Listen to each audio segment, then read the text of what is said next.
Good morning बच्चों। आज हम वाणिज्य गणित के अंतर्गत समानुपात के सवाल सीखेंगे।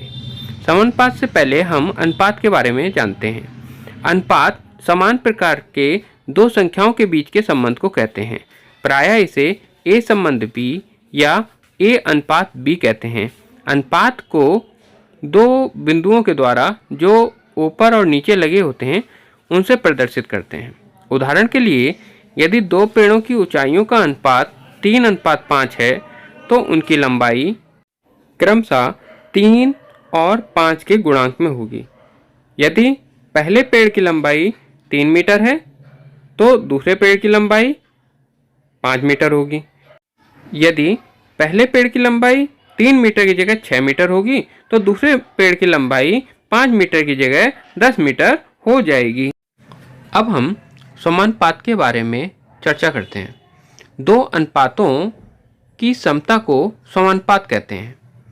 यानी कि दो अनुपात यदि बराबर हैं तो वह समानुपात कहलाएंगे।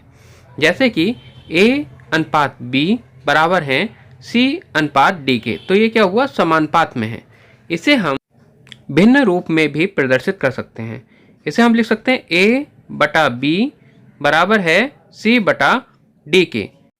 परंतु इसमें एक नियम होता है कि ABCD यानी कि समानुपात का कोई भी पद शून्य नहीं होना चाहिए। समानुपात को समानता अनुपात के चिन्ह यानी कि ऊपर नीचे जो दो बिंदु लगाए जाते हैं उन्हें 2 बार लगा दें, यानी 2 बिंदु ऊपर लगा दें, 2 बिंदु नीचे लगा दें, तो ये समानुपात का निशान हो जाता है। देखिए नीचे दिया हुआ है A/B बराबर C/D।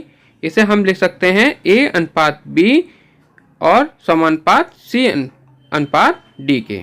अब हम समानुपात के बाह्य पद तथा मध्य पद के बारे में समझते हैं। किसी समानुपात में 4 पद होते हैं। प्रथम तथा अंतिम पदों को बाह्य पद तथा मध्य के दोनों पदों को मध्य पद कहते हैं। बाह्य पद तथा मध्य पद की एक विशेषता होती है जिसे हम निम्न उदाहरण द्वारा समझ सकते हैं। हमने माना 5:10 समानुपात है 4:8 के। अब इसमें देखिए 4 पद हैं जिसमें 5 और 8 बाह्य पद तथा 10 और 4 मध्य पद हुए। अब यदि हम बाह्य पदों का गुणनफल करते हैं तो 5 × 8 बराबर आता है 40, और यदि हम मध्य पद का गुणनफल करें 10 × 4 बराबर 40। यानी कि हम देखते हैं कि समानुपात में बाह्य पदों का गुणनफल मध्य पदों के गुणनफल के बराबर होता है। अब हम अनुलोम समानुपात के बारे में जानेंगे। हम जानते हैं कि यदि दो अनुपात समान हों तो उन्हें समानुपात कहते हैं। इसे हम निम्नलिखित उदाहरण के द्वारा समझने का प्रयास करते हैं। 5 पुस्तकों का मूल्य हमने माना कि 100 रुपये है। यदि पुस्तकों को तिगुना कर दिया जाए यानी कि पुस्तकें 15 हो जाएं तो उनका मूल्य भी तिगुना हो जाएगा, यानी कि 300 रुपये हो जाएगा। अब यदि हम पुस्तकों को 1/5 कर दें तो देखिए 5 से 15 कटेगा तो आएगा 3, और ऐसे ही मूल्यों में 5 से 300 कटेगा तो आएगा 60, यानी कि 3 पुस्तकों का मूल्य हो जाएगा 60 रुपये।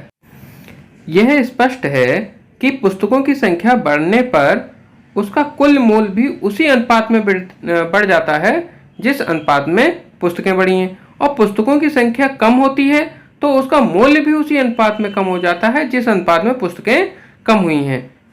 इस प्रकार के समानुपात को सीधा समानुपात या अनुलोम समानुपात कहते हैं।